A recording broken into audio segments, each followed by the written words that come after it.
बिस्मिल्लाहिर्रहमानिर्रहीम। तो third Riyazuddin school of physics जो है इसका हम जो सेशन है, तो कल हमने कुछ टॉपिक्स पढ़े थे इलेक्ट्रोमैग्नेटिज़्म के, तो उन्हीं टॉपिक्स को कंटिन्यू करते हैं। तो कल हमने एंड किया था लाइंस ऑफ फोर्स या इलेक्ट्रिक फील्ड लाइंस पे, तो उसकी कुछ प्रॉपर्टीज़ पहले स्टडी करते हैं। आफ्टर दैट जो उससे अगला आइडिया निकलता है उसकी तरफ हम आते हैं। ठीक है, तो मैं शुरू कर रहा हूँ properties of electric field line से।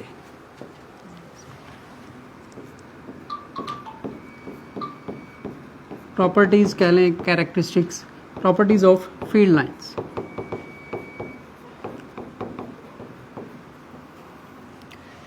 जी, इसमें एक प्रॉपर्टी ये लिखी जा सकती है कि जो पॉजिटिव चार्ज की वजह से फील्ड लाइंस है बाय कन्वेंशन, ये मैं इसलिए मेंशन करना ज़रूरी समझता हूँ कि कल जो क्वेश्चन हुआ था कि अगर हम टेस्ट चार्ज को नेगेटिव कंसीडर करें तो direction of the electric field lines कैसे चेंज हो जाएगी। ठीक है, तो बाय कन्वेंशन हम टेस्ट चार्ज को पॉजिटिव लेते हैं, तो पॉजिटिव चार्ज के रिस्पेक्ट से जो electric field lines due to positive charge हैं वो आउटवर्ड होती हैं और जो नेगेटिव चार्ज है वो इनवर्ड होती हैं। तो एक तो प्रॉपर्टी ये लिखी जा सकती है, electric field lines due to electric field lines due to positive charge are outward and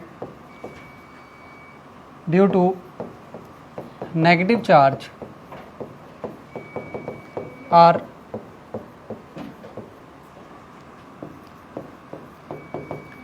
inward. अब जो इलेक्ट्रिक फील्ड लाइन हमने कल बनाई थी, ठीक है, उसमें एक पॉइंट चार्ज कंसीडर किया था।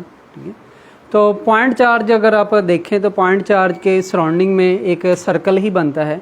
2 डायमेंशनल अगर स्ट्रक्चर देखें, 3 डायमेंशनल में उसको स्फीयर कहा जा सकता है। ठीक है, तो समटाइम इसके साथ हम ये भी मेंशन कर देते हैं कि these lines are radially outward और रेडियली इनवर्ड। के field lines never cross each other, field lines never cross each other। अब जो हमने एक पैटर्न बनाया था जिसमें एक पॉजिटिव चार्ज था और एक नेगेटिव चार्ज था, ठीक है, जिसको हम कपल ऑफ चार्जेस का नाम दे रहे थे। तो आपने देखा था कि पॉजिटिव चार्ज से इलेक्ट्रिक फील्ड लाइन स्टार्ट हो रही थी और नेगेटिव पे एंड हो रही थी। ठीक है, तो उस प्रॉपर्टी को यूज़ करते हुए हम ये लिख सकते हैं कि इलेक्ट्रिक फील्ड लाइंस या फील्ड लाइंस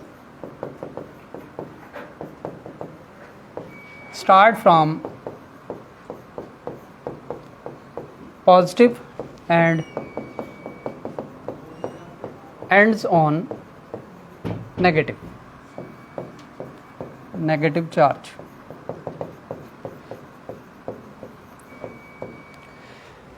अच्छा, अब अगर आप किसी एक सिंगल चार्ज की वजह से फील्ड लाइंस ऑब्जर्व करें, फॉर एग्जांपल मैं यहाँ पर एक पॉजिटिव चार्ज ले लेता हूँ, ये आपके पास एक पॉजिटिव चार्ज है और ये जो है फील्ड लाइंस हैं due to positive charge. For example these are field lines.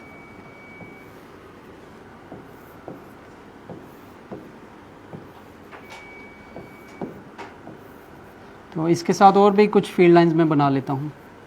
ये मैं एक डेंस सा स्ट्रक्चर बना रहा हूँ इसका, there are many field lines.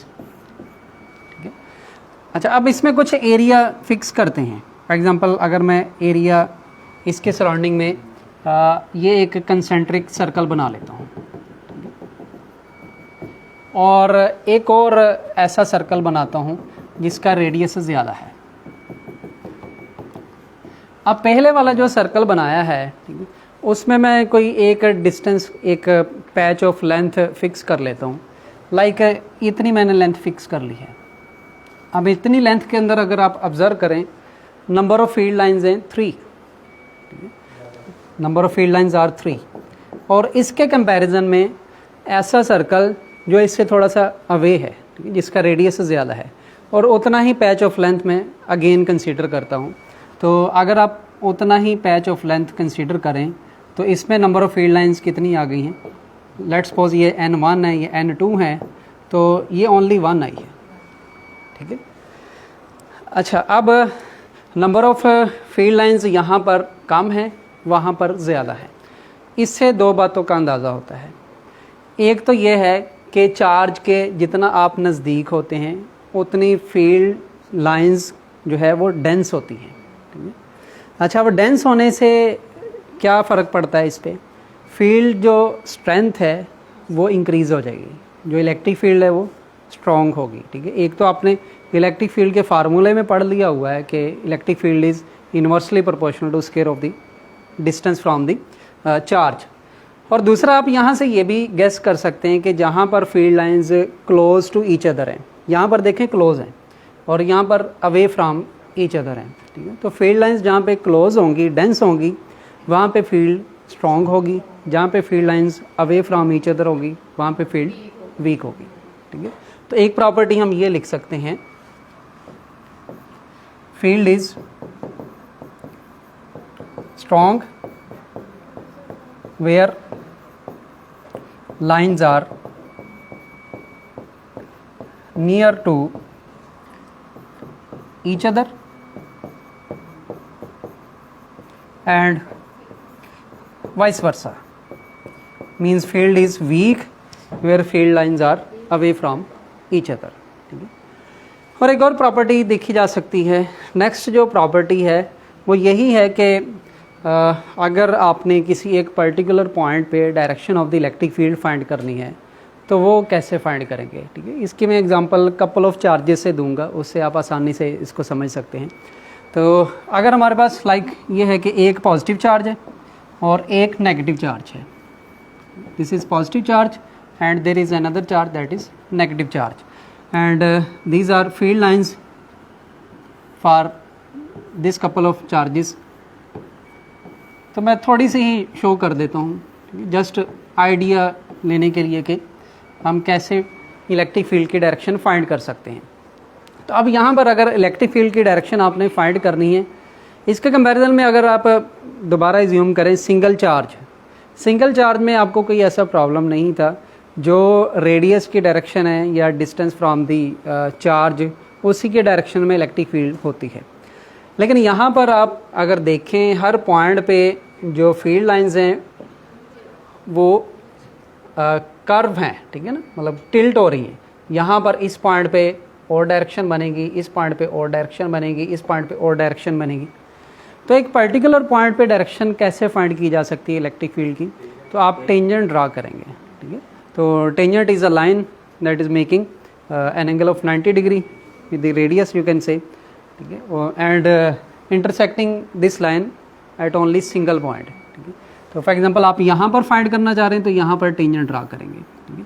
और यहाँ पर फाइंड करना चाह रहे हैं तो यहाँ पर एक टेंजेंट ड्रा करेंगे, यहाँ पर फाइंड करना चाह रहे हैं तो यहाँ पर एक टेंजेंट ड्रा करेंगे, ठीक है। तो किसी भी पॉइंट पे आप फाइंड करने के लिए टेंजेंट ड्रा कर सकते हैं। और ये जो मैंने अभी पैटर्न बनाया है, जो ये प्रॉपर्टी लिखी है field lines never cross each other, ये इसकी भी एक जस्टिफिकेशन है कि लेट्स सपोज हम कहते हैं कि यहाँ पर किसी एक सिंगल पॉइंट पे यहाँ पर एज्यूम कर लेते हैं, एक ग्रीन कलर में जो मैंने टेंजेंट ड्रा किया है, एक ये फील्ड लाइन की डायरेक्शन को, फील्ड की डायरेक्शन को शो कर रहा है। Let's suppose there is another line, for example there is another tangent, let's suppose, ठीक है। तो ये जो टेंजेंट है ये भी फील्ड की ही डायरेक्शन को शो कर रहा है। तो पहली बात तो ये है कि ज्योमेट्रिकली ये रॉन्ग है। आप एक पॉइंट पे एक से ज़्यादा टेंजेंट ड्रा नहीं कर सकते। अगर दूसरा टेंजेंट आप इसको कह रहे हैं तो ये इसके पैरेलल होगा, ठीक है, इसको क्रॉस नहीं कर सकता। तो टेंजेंट को आपने ये क्लेम किया कि tangent will give the direction of the electric field, ठीक है। अगर इज्यूम कर लेते हैं कि ये दोनों टेंजेंट है तो फिर तो ये बात मानने में आती है कि दो फील्ड की डायरेक्शन हो जाएगी, ठीक है। ये दोनों जो है इलेक्ट्रिक फील्ड की डायरेक्शन को शो करेंगे, लेकिन ये ज्योमेट्रिकली पॉसिबल नहीं है कि एक पॉइंट पे आप एक से ज़्यादा टेंजेंट ड्रा करें, ठीक है। दैट्स वाई जो प्रॉपर्टी मैंने लिखी है कि electric field lines never cross each other, ये उसकी जस्टिफिकेशन भी है कि अगर किसी तरीके से एक पॉइंट पे एक से ज़्यादा टेंजेंट ड्रा हो सके तो फिर पॉसिबल है इलेक्ट्रिक फील्ड लाइंस का क्रॉस करना, अदरवाइज़ ये पॉसिबल नहीं है जी। तो यहाँ से बस यही प्रॉपर्टी, इस डायग्राम से आखिरी प्रॉपर्टी हम ये लिख सकते हैं। अगर पांचवी प्रॉपर्टी यहाँ पर मैं लिख दूँ तो वो ये होगी कि the direction of electric field at any point can be determined by drawing a tangent to what? Tangent to the field line. आपने फील्ड लाइन पे टेंजेंट ड्रा करना है, उसके थ्रू फाइंड की जा सकती है direction. So these are brief properties of the electric field lines, जो कल हमने सारा डिस्कस किया था, उसको मैंने ब्रीफ कर दिया प्रॉपर्टीज़ में. तो ये टॉपिक यहाँ पे ख़त्म हो जाता है. तो लाइक के लिए भी सिमिलर है, टेंजेंट ही ड्रा करेंगे. फॉर एग्जांपल आपके पास ये पॉजिटिव चार्ज है और ये पॉजिटिव चार्ज है, तो ये फील्ड लाइंस हैं इसकी और ये इसकी. तो आपने डायरेक्शन फाइंड करनी है इलेक्ट्रिक फील्ड की. फॉर एग्जांपल इस पॉइंट पे, तो इस पॉइंट पे क्या करेंगे? टेंजेंट ड्रा कर देंगे. इस पॉइंट पे टेंजेंट ड्रा कर देंगे. इस पॉइंट पे टेंजेंट ड्रा कर देंगे. ठीक है, तो किसी भी पॉइंट पे जहाँ भी आपने डायरेक्शन फाइंड करनी है तो टेंजेंट ड्रा कर देंगे.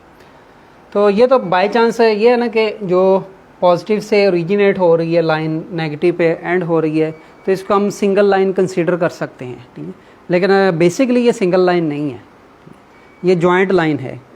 एक पॉजिटिव की है और एक नेगेटिव की है. ठीक है, तो यहाँ पर भी ऐसा ही है, जो कि जॉइंट नहीं है. ये दोनों रिपल्शन की वजह से डिफरेंट आपको नज़र आ रही है. जी, any further question about the electric field lines?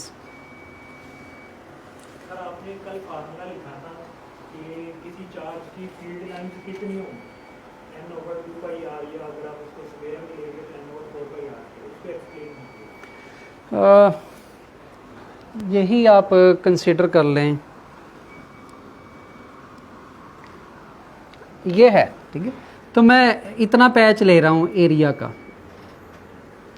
ठीक है, अब इतने एरिया का आप अगर ये let's suppose a patch of the sphere है, उसका आप एक टुकड़ा ले रहे हैं, तो इसका एरिया फॉर एग्जांपल बनता है 4 पाई एंड लेट्स सपोज r1². ठीक है, तो इसके अंदर नंबर ऑफ़ फील्ड लाइंस कितनी हैं? 3 हैं. इससे आपको किस चीज़ का अंदाज़ा होगा? अल्टीमेटली जाके आप जो अभी हम अगला कंसेप्ट पढ़ने जा रहे हैं, फ्लक्स का अंदाज़ा होगा. ठीक है, तो ये फ्लक्स के बारे में बेसिकली मैं बताना चाह रहा था, जो नंबर ऑफ़ फील्ड लाइंस का आइडिया फ्लक्स के साथ रिलेट करता है. तो वहाँ पर बताने का मकसद आपको सिर्फ ये कन्फ्यूजन दूर करना था कि अगर आप ये समझते हैं कि ये 2 डायमेंशनल स्ट्रक्चर है और यहाँ पे 2πr यूज़ करना चाहिए, तो ऐसा बिल्कुल नहीं है. यहाँ पे 4πr² ही यूज़ किया जाएगा और ये बेसिकली 3 डायमेंशनल स्ट्रक्चर है.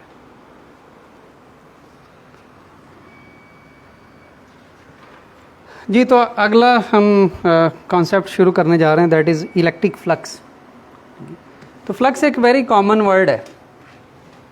जी, कोई बता सकता है what is flux? Flow. Flow of what? Flow of anything. Field lines कह सकते हैं, स्ट्रीम लाइंस कह सकते हैं अगर फ्लूइड डायनामिक्स में देखें. तो इवन आप अगर यहाँ पर इस क्लासरूम में या इस लेक्चर थिएटर में ऑब्ज़र्व करना चाहें, इस दरवाज़े की तरफ देखें, तो इस दरवाज़े की जो विड्थ है ये इतनी है कि एक वक्त के अंदर ज़्यादा से ज़्यादा 2 लोग यहाँ से आसानी से गुज़र सकते हैं. ठीक है, तो अगर 2 लोग गुज़र सकते हैं यहाँ, इसका अगर फ़्लो आप कहें या फ्लक्स कहें, इन सिंपल वर्ड्स, हम फिज़िकली नहीं उसको देखना चाह रहे, सिर्फ आपको सिंपल वर्ड्स में अगर बता दें तो 2 होगा. 2 लाइनें यहाँ पर 2 की तारें बन सकती हैं. इसके कंपैरिजन में अगर आप मेन गेट देखें, मेन गेट से अगर फ़र्ज़ करें कि 4 लोग गुज़र सकते हैं एक वक्त में, तो इसका फ्लक्स बढ़ जाएगा, इसका फ़्लो जो है इंक्रीज़ हो जाएगा. तो एक चीज़ का ये अंदाज़ा हो रहा है कि एरिया जितना ज़्यादा होगा इसका उतना ही फ़्लो भी ज़्यादा होगा, ठीक है। अच्छा, दूसरी बात कि फ़र्ज़ करें कि बाहर हज़ारों लोग खड़े हुए हैं, ठीक है, एक बहुत बड़ी कतार बनी हुई है, तो फिर क्या होगा? उस सूरत में उनकी जो आप स्ट्रेंथ कह सकते हैं वो बढ़ गई है। उस सूरत में भी सबकी कोशिश होगी कि जल्दी से जल्दी गुज़रते जाएं, ठीक है। तो जब तादाद बढ़ जाएगी, ठीक है, जो एंटर होने वाले लोगों की है, तो उस सूरत में भी फ़्लो जो है या फ्लक्स जो है वो बढ़ जाएगा। इसी तरह आप अंदाज़ा कर सकते हैं कि एक नदी के अंदर जो पानी चल रहा है, ठीक है, तो वो बड़ा स्मूथ वे में चल रहा होता है। उसके मुकाबले में एक दरिया के अंदर जिसका एरिया तो ज़्यादा है लेकिन उसके अंदर जो स्ट्रीम लाइंस की तादाद है वो भी ज़्यादा है, ठीक है, तो वहाँ पर भी फ़्लो बढ़ जाता है। तो ये एक सिंपल वर्ड्स में इसका आइडिया है फ्लक्स का, या आप कह लें कि फ़्लो का, ठीक है। तो हम क्योंकि इलेक्ट्रिक फील्ड के रिस्पेक्ट से इसको स्टडी करने जा रहे हैं, तो इलेक्ट्रिक फील्ड के रिस्पेक्ट से देखते हैं what is flux. So you can say we are studying electric flux.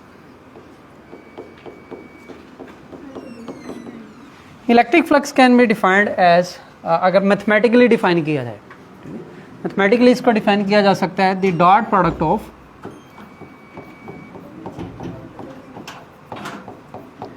Electric field. अच्छा, बाज़ का हम यही लिखते हैं इलेक्ट्रिक फील्ड, लेकिन टेक्निकली ये रॉन्ग है, क्योंकि इलेक्ट्रिक फील्ड कोई फिज़िकल क्वांटिटी नहीं है। तो इलेक्ट्रिक फील्ड के अंदर हम कुछ क्वांटिटीज़ मेजर करते हैं, उसका जिक्र करना चाहिए। तो अगर एक्चुअली देखा जाए, इसको कहना चाहिए electric field strength, electric field intensity, ठीक है। लेकिन अगर इलेक्ट्रिक फील्ड भी यूज़ कर लिया जाए तो अंडरस्टूड है कि हमारा वहाँ पे ये लफ्ज़ लिखने का मकसद यही है कि इलेक्ट्रिक फील्ड इंटेंसिटी ली जा रही है, ठीक है। The product of electric field and area.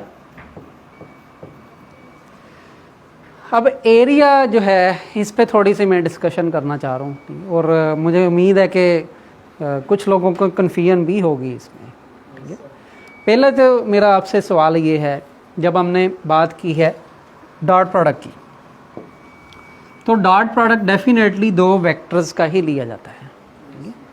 तो इसका मतलब ये हुआ कि जो मैंने दो यहाँ पर क्वांटिटीज़ का जिक्र किया है, एक इलेक्ट्रिक फील्ड और दूसरा एरिया, तो ये दोनों वेक्टर होने चाहिए। तो क्या ख्याल है आपका, एरिया वेक्टर होता है स्केलर होता है?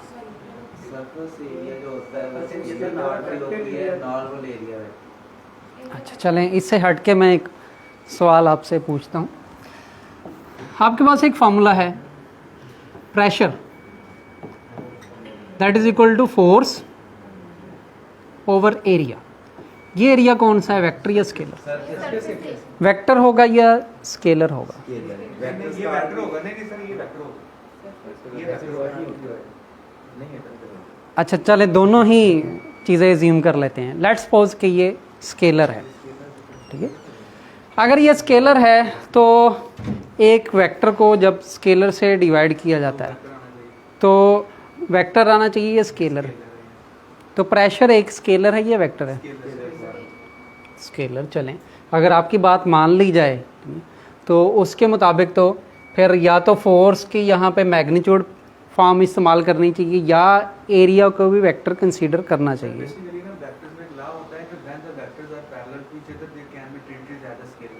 जब हम प्रेशर की डेफिनेशन करते हैं तो हम कहते हैं force act normally per unit area. जब हम स्ट्रेस की डेफिनेशन करते हैं वहाँ पे ये वर्ड नहीं लगाते, तो वहाँ पे इसलिए स्ट्रेस वेक्टर बन जाते हैं। ये जो प्रेशर है स्केलर होता है। जब हम नॉर्मली प्रेशर लगाएंगे ना और फोर्स लगाएंगे तो एरिया वेक्टर और एफ दोनों पैरेलल हो जाएंगे। तो हम इसको फिर ऐसे ही ट्रीट कर सकते हैं जैसे जो स्केलर। ठीक है, ये तो आपने एक उसका रिजल्ट बता दिया ना। वेरी सिंपल सा क्वेश्चन है, आपने बिल्कुल ठीक बताया है, लेकिन मैं इसको थोड़ा सा कॉम्प्लेक्स वे में नहीं ले जाना चाह रहा, मैं इसको सिंपल वे में रखना चाह रहा हूँ कि आपसे वेरी सिंपल सा क्वेश्चन है कि लेफ़्ट साइड पे है आप कह लें स्केलर, राइट साइड पे ये है वेक्टर, और पहले ही अजम्पशन हमारी ये है कि ए है स्केलर। अगर ये अजम्पशन ठीक है तो फिर क्या ये फार्मूला सेटिस्फाई होता है या नहीं होता? तो ये तो ऐसा लग रहा है कि फार्मूला सेटिस्फाई नहीं होता, क्योंकि लेफ़्ट साइड पे वेक्टर है तो राइट साइड पे लेफ़्ट साइड पे स्केलर है तो राइट साइड पे वेक्टर क्वांटिटी को स्केलर से डिवाइड करें जो कि अल्टीमेटली एक वेक्टर है, पॉसिबल नहीं है। तो अगर इसको वेक्टर एज्यूम कर लिया जाए, जो सेकंड अजम्पशन है, तो कभी आपने कहीं जिक्र किया डिवीजन ऑफ वेक्टर्स? तो ये तो आपको ऐसा नज़र आ रहा है कि दो वेक्टर्स डिवाइड हो रहे हैं, तो क्या इनकी मैग्नीट्यूड्स ले लेनी चाहिए? ये अगर मैं कहता हूँ कि ये जो एरिया है ये एक है वेक्टर, तो अब दो वेक्टर्स तो डिवाइड होते नज़र आ रहे हैं जी। सिमिलरली एक और फार्मूला लिखता हूँ, m इज़ इक्वल टू मशहूर ज़माना फार्मूला। तो इसमें भी सेम सिचुएशन है,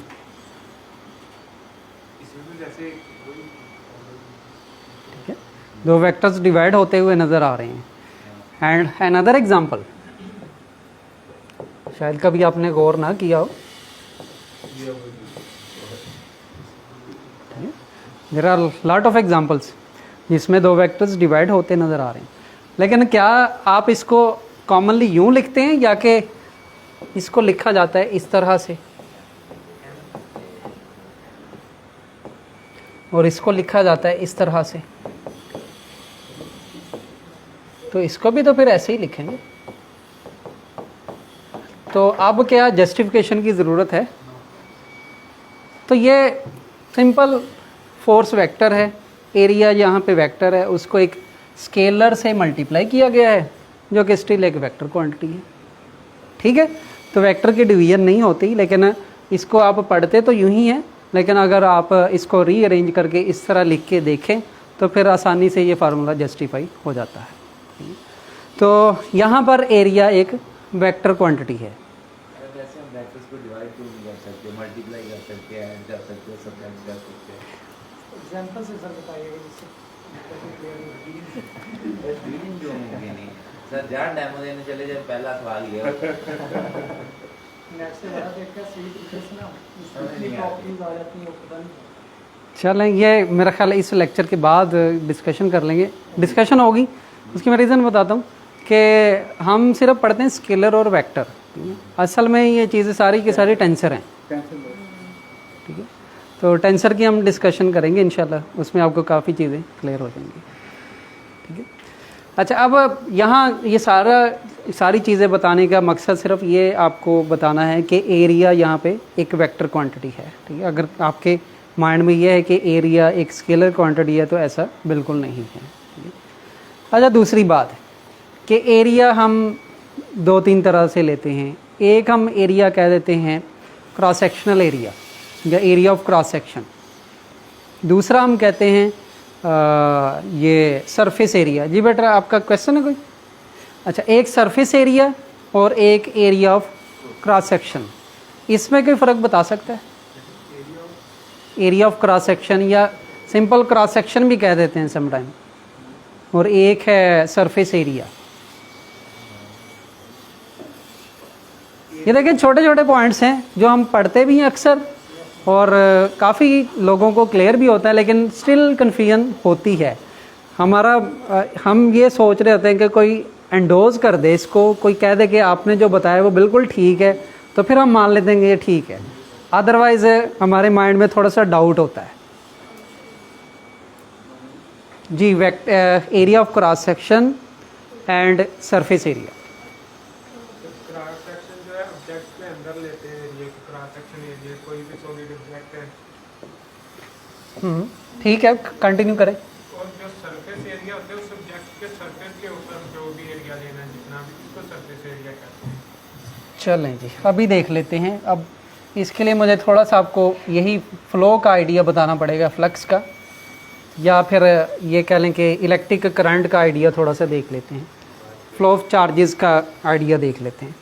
लेट्स सपोज कि ये आपके पास एक कंडक्टर है, ठीक है। ये वैसे डिस्कशन अब हमारी और तरफ निकल गई है, लेकिन हम कोशिश करेंगे इसको जल्दी क्लोज़ करें, लेकिन एरिया का आइडिया आपको होना बहुत ज़रूरी है।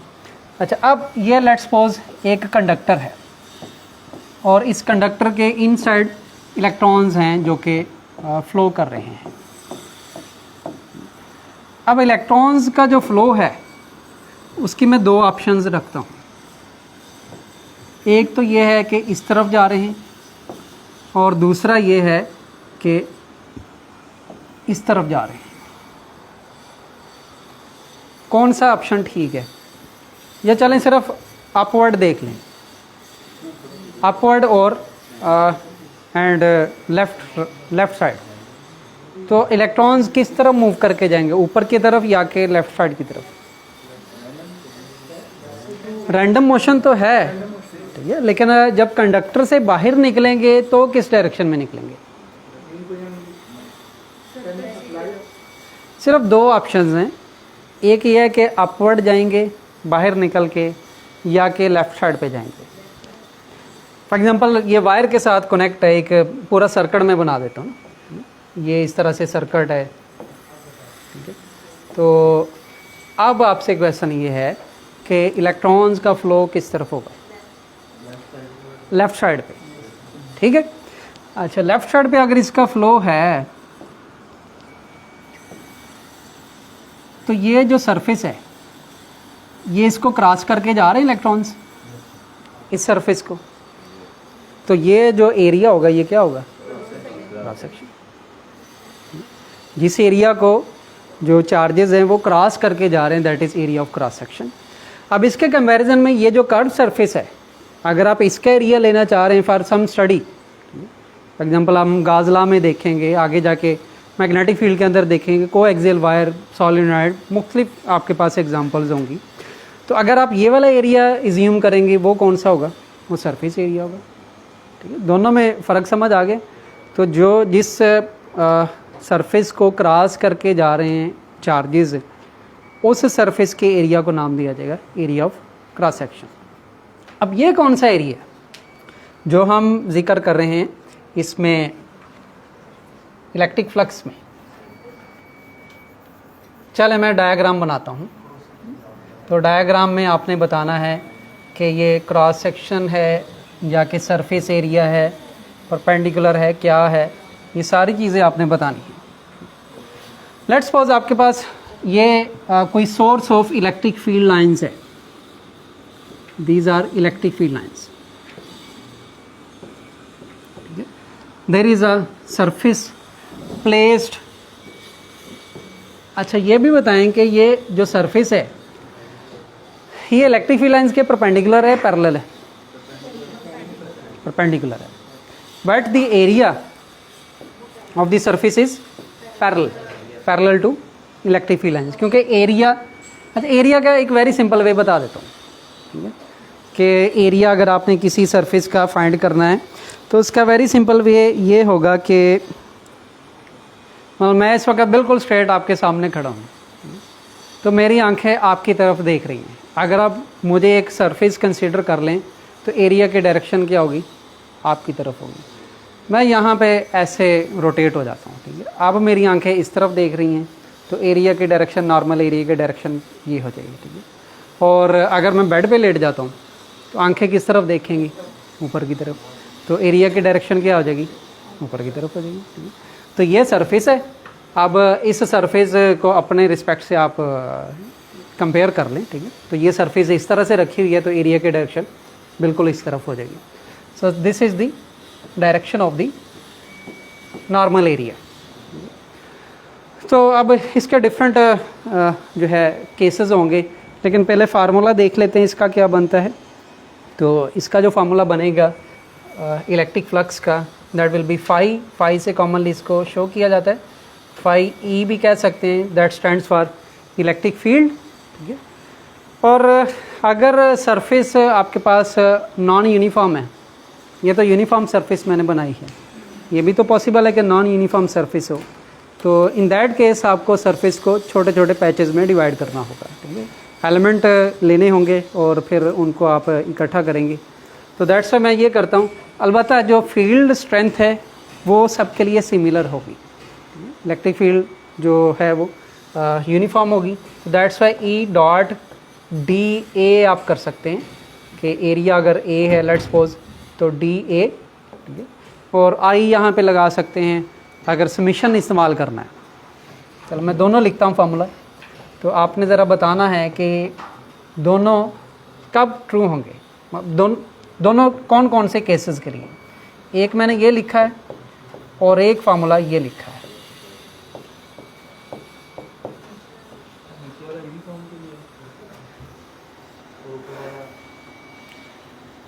जी नीचे वाला कंटिन्यू यहाँ पर ये नहीं आएगा, सॉरी बेटा, ये डी नहीं आएगा इसमें, ये है सर नीचे वाला कंटिन्यू के लिए होगा, ऊपर वाला डिस्क्रीट। डिस्क्रीट के लिए। Very good. मतलब कि जब कल मैंने बताया था कंटिन्यूस चार्ज डिस्ट्रीब्यूशन, ठीक है, तो ये कंटिन्यूस चार्ज डिस्ट्रीब्यूशन के लिए उस केस में समीशन आपका कन्वर्ट हो जाता है इंटीग्रल में, ठीक है। तो दोनों ही ट्रू है फार्मूले, लेकिन दोनों डिफरेंट केसेस के लिए हैं। जी, तो अब अगर यहाँ पर इस फार्मूले को हम कंटिन्यू करें, जो लास्ट फार्मूला लिखा हुआ है, तो इलेक्ट्रिक फील्ड का कल हमने एक फार्मूला पढ़ा है और जनरल फार्मूला वो था E is equal to,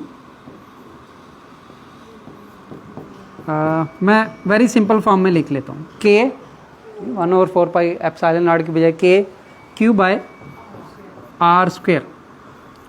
that was for magnitude form. ये फार्मूला मैग्नीट्यूड के लिए था। अगर इसको वेक्टर फॉर्म में लिखना चाह रहे हैं तो इसके साथ इसकी डायरेक्शन मेंशन कर देते हैं, दैट इज़ R। तो ये वैल्यू यहाँ पर पुट करने से जो फ्लक्स का फार्मूला है अल्टीमेट, वो क्या बनेगा, it will become integral K Q by R square and R in unit vector form. अच्छा, अब जो डी ए आई है that is differential part of the area. अब एरिया, कल वाला अगर एग्जांपल देखें तो कल हमने एक स्फीयर कंसीडर किया था, उस स्फीयर का आपने सरफेस एरिया लेना होगा, ठीक है। अगर सरफेस एरिया यहाँ पर पुट कर दें तो सरफेस एरिया बनता है 4 पाई R square into R unit vector आप कह सकते हैं, क्योंकि एरिया की भी जो डायरेक्शन है वो रेडियल डायरेक्शन में ही। अगर ये इस तरह से स्फीयर कंसीडर करें ना, तो स्फीयर में आप कोई एक स्मॉल पैच ले लेते हैं जिसका एरिया हमने यहाँ पर लिखा हुआ है, ठीक है। ये DAI है। तो आप देखें इलेक्ट्रिक फील्ड जो है यहाँ पर, क्योंकि सोर्स ऑफ चार्ज है, तो इलेक्ट्रिक फील्ड की डायरेक्शन और एरिया की डायरेक्शन दोनों की सेम है, ठीक है। तो यहाँ पर आप एक तो डायरेक्टली डॉट प्रोडक्ट को ये क्या, मतलब कि डॉट प्रोडक्ट के अंदर जो एंगल इन्वॉल्व है उसको ख़त्म कर सकते हैं, एंगल की जगह आप 0 पुट कर सकते हैं, ठीक है। या आप दोनों की जगह R यूनिट वेक्टर पुट करके इसको अल्टीमेटली ख़त्म कर सकते हैं। यहाँ पर R यूनिट वेक्टर आ जाएगा, ठीक है। तो ये क्या बन जाएगा, K की वैल्यू 1/4 पाई एप्सिलॉन नॉट ये पुट कर देते हैं, और Q by R square, R unit vector और R यूनिट वेक्टर ये दोनों मिलके 1 रिजल्ट दे देंगे, ठीक है। और ये बन जाएगा 4 पाई इंटू R स्क्वायर, ठीक है। तो ये कैंसलेशन हो जाएगी 4 पाई की 4 पाई के साथ, R स्क्वायर की R स्क्वायर के साथ, एंड जो अल्टीमेट फार्मूला आ जाएगा इलेक्ट्रिक फ्लक्स का, दैट विल बी इंटेग्रल 1/एप्सिलॉन नॉट इंटू चार्ज Q। और एक चीज़ हमने मिस कर दी है, ये आएगा इसके साथ D, नहीं सॉरी, ये हमने फार्मूला जो है थोड़ा सा गलत पुट कर दिया है। जो एरिया है, एरिया हमने गलत पुट किया है, ठीक है। एरिया बनेगा जी डिफरेंशियल फॉर्म।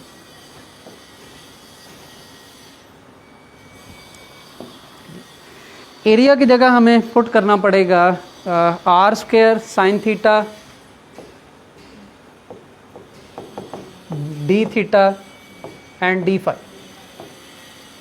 ठीक है। तो ये R स्क्वायर से कैंसिल हो जाएगा, ठीक है। और ये अल्टीमेटली क्या रिजल्ट दे देंगे, अगर आप इसको इंटीग्रेट कर दें 4 पाई रिजल्ट देंगे, और 4 पाई इस 4 पाई से कैंसिल होके ये वाला जो 4 पाई है, तो ये बन जाएगा, ये इंटेग्रल यहाँ से ख़त्म हो जाएगा। मैं इसको फर्दर सारी करेक्शन कर देता हूँ जी। तो ये K इंटेग्रल से बाहर आ जाएगा, Q भी इंटेग्रल से बाहर आ जाएगा, ठीक है। और ये बच जाएगा integral sine theta D theta and D phi, ठीक है। अगर इस इंटेग्रल को सॉल्व किया जाए, ये k की जगह आप लिख देंगे 1/4 पाई एप्सिलॉन नॉट q। इस इंटेग्रल को सॉल्व करके रिजल्ट आता है 4 पाई। तो अब ये 4 पाई से कैंसिल होके फ्लक्स रह गया phi is equal to q by epsilon naught. ठीक है, ये रिज़ल्ट आ गया। ये उस सूरत में था जब आपने इस स्फीयर के अंदर एक पॉइंट चार्ज कंसीडर किया था, सिंगल चार्ज कंसीडर किया था।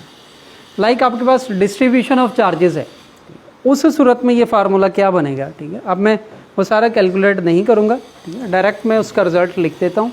डायरेक्ट रिज़ल्ट ये है कि flux will be equal to 1/एप्सिलॉन नॉट समीशन ऑफ चार्जेस। ठीक है, अब जो समीशन ऑफ चार्जेस है उसको कहा जा सकता है total charge enclosed within the surface. अब टोटल चार्ज जो enclosed within the surface है उसको कॉमनली Q से लिखा जाता है, कैपिटल Q एनक्लोज्ड। ठीक है, तो ये जो आखिरी फार्मूला लिखा है ये है for the case when there is a distribution of charges, और जो सेकेंड लास्ट फार्मूला है वो for a single point charge है। लेकिन यहाँ पर सारा का सारा मैंने ये चीज़ें कंसीडर करते हुए किया है कि डिस्क्रीट आपके पास पॉइंट चार्जेस हैं। अगर कंटिन्यूस चार्ज डिस्ट्रीब्यूशन आ जाती है, इन दैट केस ये फार्मूला क्या बनेगा। तो फिर डिस्क्रीट जो कंटिन्यूस चार्ज डिस्ट्रीब्यूशन है उसके 3 फार्मूले बनेंगे। एक फार्मूला बनेगा फॉर लीनियर चार्ज डिस्ट्रीब्यूशन, एक सरफेस चार्ज डिस्ट्रीब्यूशन और एक वॉल्यूम चार्ज डिस्ट्रीब्यूशन। तो तीनों के फार्मूले मैं लिख देता हूँ अलग अलग, अगर आपके पास डिस्ट्रीब्यूशन ऑफ चार्जेस आ जाते हैं। Continuous charge distribution,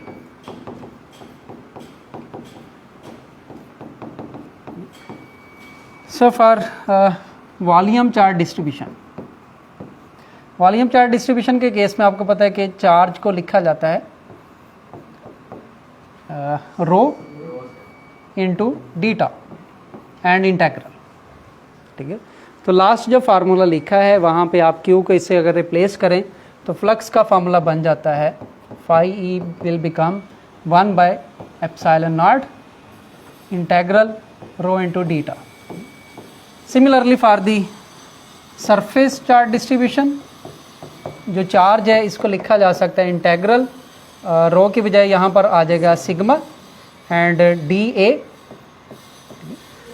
that is for the surface differential area. और इस सूरत में फ्लक्स का फार्मूला बन जाएगा 1/एप्सिलॉन not integral sigma D A. And likewise for the linear charge distribution, charge is given as integral lambda D L, so the flux will become phi E is equal to 1/एप्सिलॉन not integral lambda and D L. तो ये 3 different distributions के लिए मैंने फार्मूले लिखे हैं जी। तो अब गाज़ला जो लास्ट टाइम लिखा है, ये जितने भी आपके पास फार्मूले लिखे हुए हैं ये गाज़ला की इंटेग्रल फॉर्म है। अगर हम गाज़ला की डिफरेंशियल फॉर्म लिखना चाह रहे हैं तो उसको कैसे लिखा जाएगा। ठीक है, डिफरेंशियल फॉर्म लिखने के लिए डाइवर्जेंस थ्योरम यूज़ करेंगे। अब डाइवर्जेंस थ्योरम क्या है। डाइवर्जेंस थ्योरम अगर आप देखें, डाइवर्जेंस थ्योरम ये है कि इंटेग्रल सम वेक्टर फील्ड, ठीक है, वेक्टर फील्ड यहाँ पर क्योंकि इलेक्ट्रिक फील्ड ही है तो इसी को इस्तेमाल कर लेते हैं। ठीक है, dot product of vector field with area. तो ये अगर इंटेग्रल है over the surface, then it will become divergence of that vector field, divergence of vector field over the volume. ठीक है, तो ये डाइवर्जेंस थ्योरम है। अब इसी को इस्तेमाल किया जा सकता है इलेक्ट्रिक फील्ड के लिए। ठीक है, अब ये किसके इक्वल है, अगर आप देखें लास्ट टाइम जो लिखा है ये सारे के सारे इक्वल है 1/एप्सिलॉन नॉट इंटू, ये अगर वॉल्यूम चार्ज डिस्ट्रीब्यूशन के लिए देखें, ठीक है, रो डीटा। लेट्स सपोज अगर आप इसको कहते हैं ये इक्वेशन 1 है, तो इक्वेशन 1 को यहाँ पर इस्तेमाल किया गया है। तो राइट साइड तो एस एच ही आ जाएगी, इंटेग्रल नहीं, वो डिस्क्रीट केस में है, हम कंटिन्यूस का फार्मूला इस्तेमाल कर रहे हैं। ये है ना फ्लक्स का formula for the volume part, तो इसी को मैंने इस्तेमाल किया है। This is equal to phi, ये फाई है, एक फाई का फार्मूला ये इक्वेशन 1 में लिखा हुआ है, दोनों को कंपेयर किया है। तो अब राइट साइड तो ऐसा ही रहेगी, डेल डॉट ई इंटू डीटा। तो अगर कंपेयर किया जाए, कंपेयर करके अल्टीमेटली क्या बन जाएगा फार्मूला, ये देखें, रो और 1/ε0, ये दोनों फैक्टर्स मिलके ये डेल डॉट ई के इक्वल आ जाएंगे, ठीक है। तो अल्टीमेट जो फार्मूला बन जाएगा यहाँ से वो होगा del dot E, that is divergence of electric field equal to ρ/ε0। अच्छा, ये divergence of the electric field आ गई। अब अगर इज्यूम करते हैं there is no charge enclosed within the surface. Example जो मैंने पिछली स्लाइड में एक सरफेस बनाई है जिसमें इज्यूम किया कि सेंटर में एक चार्ज पड़ा हुआ है। अगर ये हालो है, हालो चार्ज स्फीयर है, या और कोई ऐसा केस है जिसके इनसाइड कोई चार्ज नहीं है, फॉर दैट केस जो रो है वो क्या बन जाएगा, फॉर हालो चार्ज या नो चार्ज, जो रो है वो बन जाएगा 0। तो डेल डॉट ई क्या बन जाएगा, इट विल बिकम सिंपली 0, ठीक है। ये एक पर्टिकुलर केस है। अच्छा, डाइवर्जेंस फिजिकली बताता क्या है? हाँ जी, फैलना चीज़ों का, क्योंकि हम फ्लक्स पढ़ रहे हैं, ठीक है। तो फ्लक्स के अंदर भी हम यही बेसिकली बताना चाह रहे हैं कि जो इलेक्ट्रिक फील्ड लाइंस हैं वो कैसे फैल रही हैं, एक पर्टिकुलर एरिया में से कितनी इलेक्ट्रिक फील्ड लाइंस जा रही हैं, ठीक है। तो ये फ्लक्स से रिलेटेड ही फिनोमिना है जो डाइवर्जेंस से हमने फाइंड किया। तो अगर कोई चार्ज नहीं है इनसाइड, इसका मतलब है कोई इलेक्ट्रिक फील्ड लाइन नहीं फैल रही एक पर्टिकुलर पॉइंट से, और जितना ज़्यादा चार्ज होगा उसके मुताबिक फैलाव भी या डाइवर्जेंस उतनी ज़्यादा बढ़ती जाएगी। अच्छा, अब इसको, ये जो मैंने लिखा है, इसको एक और भी तरीके से फाइंड करते हैं, या कह लें कि इलेक्ट्रिक फील्ड का एक फार्मूला सपोज करके, और उसके साथ साथ हम ये करेंगे कि जो डाइवर्जेंस है, ठीक है, उसका फार्मूला। लेकिन ये सारी कैलकुलेशन हम करने जा रहे हैं रेक्टेंगुलर कोऑर्डिनेट्स के थ्रू। अभी तो हमने सारे जो है रेडियल पार्ट, ये सारी चीज़ें इस्तेमाल की, लेकिन अब रेक्टेंगुलर कोऑर्डिनेट के थ्रू अगर फाइंड करें, वो कैसे फाइंड किया जा सकता है जी। अगेन मैं डाइवर्जेंस ही डिस्कस कर रहा हूँ, डाइवर्जेंस ऑफ इलेक्ट्रिक फील्ड जी। हाँ जी सर, वहाँ पर हमने पॉजिटिव चार्ज लिया सरफेस के अंदर, अगर वहाँ पर हम नेगेटिव चार्ज लें तो फिर हमारे पास फ्लक्स क्या होगा? सिर्फ नेगेटिव का फ़र्क आ जाएगा, और तो कोई फ़र्क सर, नहीं। हम जो एरिया ले रहे हैं वो तो नॉर्मल मतलब बाहर की तरफ जा रहे हैं, नेगेटिव की वजह से फील्ड लाइंस इनवर्ट होगी, वो तो एंगल 180 बनेगा। वो नेगेटिव का फ़र्क ही देगा ना, इसकी आप बात कर रहे हैं, इसी डायग्राम की बात कर रहे हैं ना। यहाँ पर चलें, तो सेंटर में आपने नेगेटिव चार्ज रखना है, क्लियर हो गया जी। लेकिन सर अगर आप बता दें बाकी लोगों को भी। वो मुझे वैसे क्लियर हो, वो ये है कि वो एंगल 180 बनेगा तो वो cos 180 -1 होता है। लेकिन सर इसी सरफेस की अपर साइड पर चार्ज हो, पॉजिटिव चार्ज हो अपर साइड पर, तो फिर हमारे पास फ्लक्स क्या होगा? अगर नेगेटिव चार्ज होगा फिर फ्लक्स क्या होगा? अच्छा, अब अपर साइड पे जो चार्ज है ना, इसके 2 केसेस हैं। एक ये है कि फॉर एग्जांपल आउटसाइड, हाँ जी, फॉर एग्जांपल ये हालो चार्ज स्फीयर है। हालो चार्ज स्फीयर में अगर आप सेंटर में चार्ज रखते हैं ना, तो वो सेंटर में स्टे नहीं कर सकता, वो मूव करके खुद ब खुद इसकी सरफेस पे ही आ जाता है, ठीक है। तो एक तो केस वो है कि हालो चार्ज स्फीयर आपने इज्यूम किया है और वो खुद मूव करके सरफेस पे आ गया। एक ये है कि आपने डिस्ट्रीब्यूशन ही उसके सरफेस पे की है, ठीक है। तो लेट्स इज्यूम के यहाँ पर पॉजिटिव चार्ज है, सेंटर में खाली है या सेंटर में भी चार्ज है? सेंटर में ये हालो है। तो अब आपने फ्लक्स फाइंड करने के लिए जो आगे हम पढ़ने जा रहे हैं, गाज़ लॉ, तो गाज़ लॉ आमतौर पे इस्तेमाल किया जाता है इसके लिए। तो गाज़ लॉ में हम देखेंगे कि एक सरफेस भी कंसीडर करेंगे, ठीक है। तो वो मेरा ख्याल डिस्कशन उसके लिए छोड़ देते हैं, गाज़ लॉ के लिए। सर, इसमें जो एरिया लिया है आर के ये डिफरेंशियल एरिया लिखा गया है इन स्फेरिकल पोलर कोऑर्डिनेट्स। वो सर इसमें जो इलेक्ट्रिक फील्ड होगी वो ऑलवेज यूनिफॉर्म होगी, हाँ यूनिफॉर्म ही ली गई है, हर केस में यूनिफॉर्म होगी। यूनिफॉर्म, नॉन यूनिफॉर्म नहीं हमने कंसीडर की। इलेक्ट्रिक फील्ड स्पेशली और टेम्पोरली दोनों हवाले से दोनों, हाँ दोनों बिल्कुल टाइम में भी स्पेस में भी बिल्कुल। Constant in time constant in space. जी अब मैं डिस्कस करने जा रहा था डाइवर्जेंस ऑफ इलेक्ट्रिक फील्ड। एक तो हम ऑलरेडी फाइंड कर चुके हैं फार्मूला, और दूसरा मैं डिस्कस करने जा रहा था in term of rectangular coordinates. तो डाइवर्जेंस ऑफ इलेक्ट्रिक फील्ड। अच्छा, ये जो अभी मैं मेथड बताने जा रहा हूँ इसके थ्रू दो चीज़ें फाइंड करेंगे, ना सिर्फ डाइवर्जेंस बल्कि कर्ल भी, कर्ल को भी इसी मेथड से ही फाइंड करने जा रहे हैं। तो पहले डाइवर्जेंस देख लेते हैं। अब डाइवर्जेंस अगर ऑपरेटर देखा जाए, अच्छा डाइवर्जेंस के बारे में एक और मैं चीज़ आपको बता दूं कि ये जो मैं अभी लिख रहा हूँ डेल, ठीक है, जिसको ग्रेडियंट का नाम दिया जाता है, ख़ास तौर पे क्वांटम मैकेनिक्स की अगर बात की जाए तो हम कॉमनली इसको लिख देते हैं del is equal to partial by partial X I plus partial by partial Y J plus partial by partial Z K.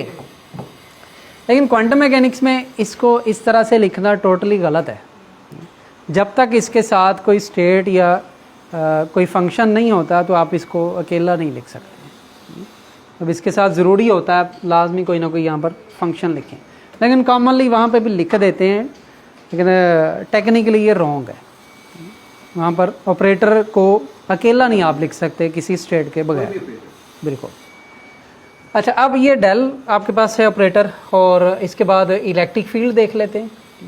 अब इलेक्ट्रिक फील्ड इक्वल है 1/4 पाई एप्सिलॉन नॉट, बल्कि मैं इसको सिंपल फॉर्म में लिखता हूँ, के ही लिख देता हूँ तो ताकि थोड़ी सी सिंपल फॉर्म ही रहे। K Q by R square into R unit vector, ठीक है। और इसको फर्दर आप लिख सकते हैं K Q by R cube into R vector, अगर यूनिट वेक्टर की वैल्यू पुट कर दी जाए। अच्छा, इसको जब कन्वर्ट किया जाएगा कार्टेशियन कोऑर्डिनेट्स में, रेक्टेंगुलर कोऑर्डिनेट्स में, तो इलेक्ट्रिक फील्ड क्या बन जाएगी? Electric field will become K Q by R square, आपको पता है इक्वल होता है X square plus Y square plus Z square, and its exponent 3/2, और आर वेक्टर जो है x I hat plus Y J hat plus Z K hat. तो ये इलेक्ट्रिक फील्ड का फार्मूला आ गया। अब ये हमने लेनी है इसकी डाइवर्जेंस, ठीक है। तो डाइवर्जेंस यानी कि दोनों का डॉट प्रोडक्ट ले लेते हैं, डेल डॉट ई। अब डेल डॉट ई क्या बनेगा? It will become partial by partial X I plus partial by partial Y J plus partial by partial Z K dot this whole thing that is K Q by X square plus Y square plus Z square and whole raise power 3/2 X I plus Y J plus Z K. अब dot product लेते हैं, तो dot product में आपको पता है ये क्या बन जाएगा ultimately, del dot E it will become, बेहतर होगा कि अगर इसको लिख लिया जाए कि अगर ये एक्स है साथ इस सारे फैक्टर के, तो इसको हम x component of the electric field कह सकते हैं, और अगर इस सारे फैक्टर के साथ वाई है तो इसको Y component of the electric field कहेंगे, और इसी तरह Z component of the electric field कहेंगे। तो यहाँ पर इसको मैं इस तरीके से लिख लेता हूँ कि ये बनेगा पार्शल ई एक्स बाय पार्शल एक्स, ठीक है। जब आप इसका डॉट प्रोडक्ट लेंगे तो ये सारा फैक्टर बन जाएगा जिसको हमने ई एक्स का नाम दिया हुआ है, and similarly it will become partial E Y by partial Y plus partial E Z by partial Z. तो अब सेपरेटली ये तीनों टर्म्स फाइंड करते हैं और वहाँ पे जाके पुट कर देंगे, यानी कि जो ई एक्स है उसका हम एक्स के रिस्पेक्ट से पार्शियल डेरिवेटिव ले लेते हैं। So partial E X by partial X it will become, अब ये के और क्यू ये तो कांस्टेंट के तौर पे ट्रीट होगा, और ये अब एक फ्रैक्शन के तौर पे ट्रीट होगा जिसमें ये न्यूमरेटर है और ये सारा का सारा डिनोमिनेटर है। ठीक है, तो अब इसका डेरिवेटिव ले लेते हैं। ठीक है, अब डेरिवेटिव इसका कैसे आएगा, आपको पता है कि जो डिनोमिनेटर है उसको ऐसा सच लिखते हैं स्क्वायर, तो ये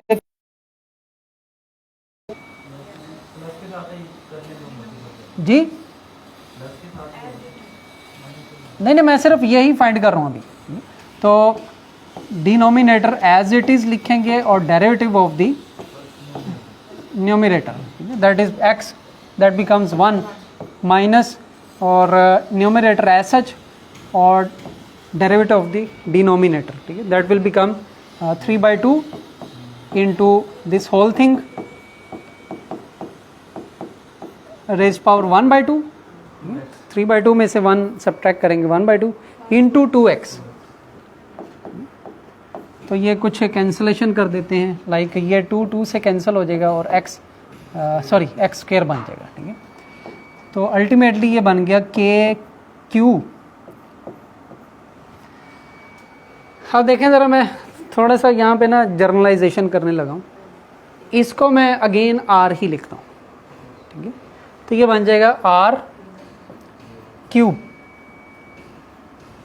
ठीक है, माइनस ये बन जाएगा 3 और ये R और इसके साथ आ गया x स्क्वायर डिवाइडेड बाय ये आ गया R3। ठीक है, और यहाँ से आप चाहें तो एक R कॉमन ले सकते हैं, तो ये बन जाएगा KQ। ओके, R6 आ जाएगा। ओके, चलें जी, R6 हम कह देते हैं। R अगर एक कॉमन ले लें then it will become KQ R square minus 3x square divided by R raise power 5। ये बन गया partial EX by partial x। By symmetry अगर आप लिखें partial EY by partial y, तो वो बनेगा partial EY by partial y, that will become KQ R square minus 3y square divided by R5 and partial EZ by partial z, it will become KQ R square minus 3z square over R raised power 5। अब इन तीनों terms को add कर देते हैं, यानी कि वहाँ पर पुट कर देते हैं डाइवर्जेंस में। अगर इनको वहाँ पे पुट कर दिया जाए देन इट विल बिकम जी, तो पुट करने से देख लेते हैं, ये अल्टीमेटली बन जाएगा del dot E is equal to, मैं पुट भी कर देता हूँ और साथ कुछ सिमिलर टर्म्स ऐड भी कर लेता हूँ।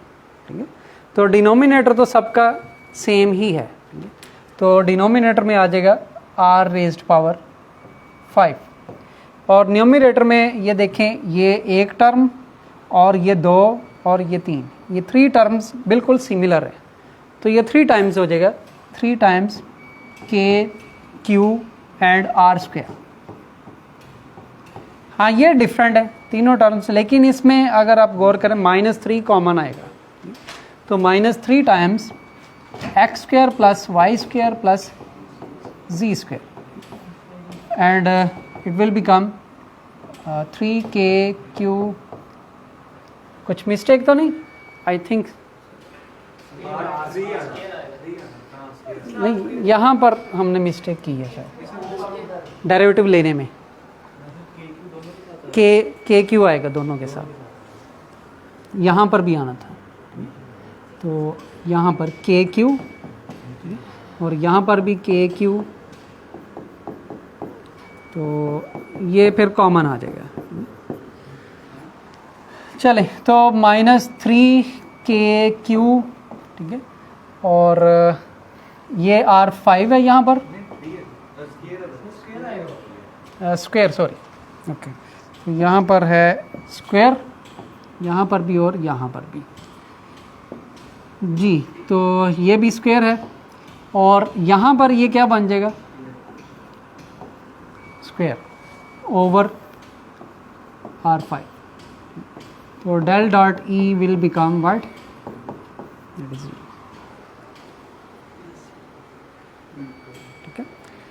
तो अब डाइवर्जेंस अगर आप गौर करें, divergence of the electric field क्या बन रही, ज़ीरो, जो अभी हमने पहले रिजल्ट फाइंड किया था। अच्छा, इन द सेम पैटर्न अगर आप फाइंड करना चाहें जो कर्ल है, कर्ल भी आप इसी तरह से फाइंड कर सकते हैं, curl of the electric field, और वो भी ज़ीरो बनेगा।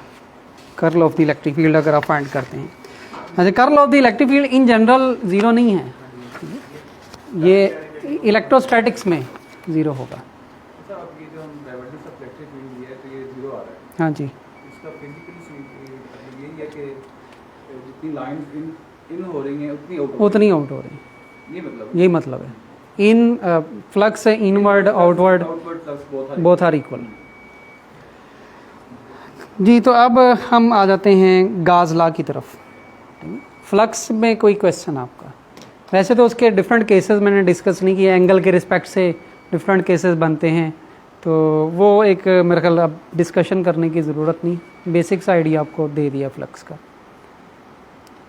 वो सर कह रहे हैं कि इनवर्ड और आउटवर्ड फ्लक्स सेम हो, लेकिन सारे का सारा चार्ज सरफेस पे डिस्ट्रीब्यूट है, तो अंदर की लाइन आ रही है। हाँ, मतलब ये कह रहे हैं ना, इनवर्ड लाइन और आउटवर्ड लाइन जितनी आप ये कह रहे हैं कि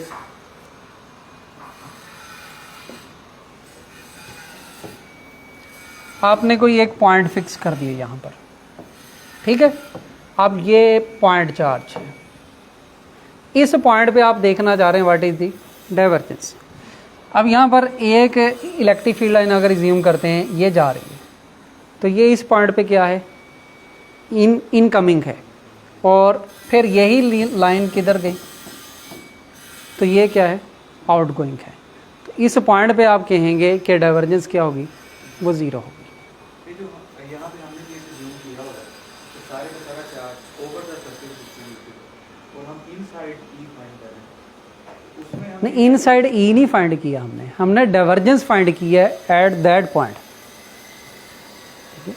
तो और उसमें अगर आप गौर करें, हमने जो वेक्टर यूज़ किया है वो भी आर यूज़ किया, रेडियल के लिए सिर्फ ये फाइंड किया है, इन जनरल नहीं ये ट्रू। सोर्स कहाँ रखा है, इलेक्ट्रिक फील्ड का कहाँ सोर्स यही जो अभी मैंने शो किया था, यही यहाँ नहीं, ये नहीं, ये है।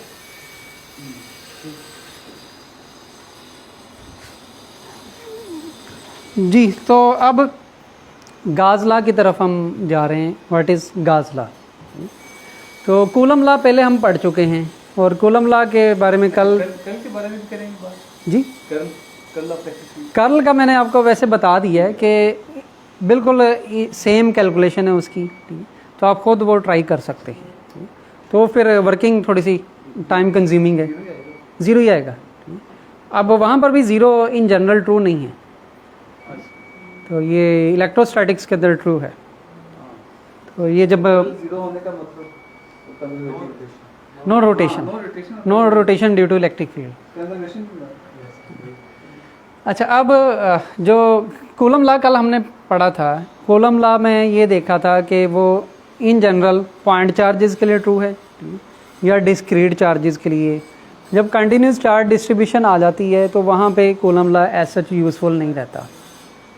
जब एटम के अंदर न्यूक्लियस के लिए इलेक्ट्रॉन रोटेट कर रहा होता है, तो वहाँ पे भी हम अमूमन यही लॉ लगाते हैं, कूलम लॉ। तो लेकिन वहाँ पे दोनों चार्जेस स्टैटिक तो नहीं, तो वहाँ पे कहते हैं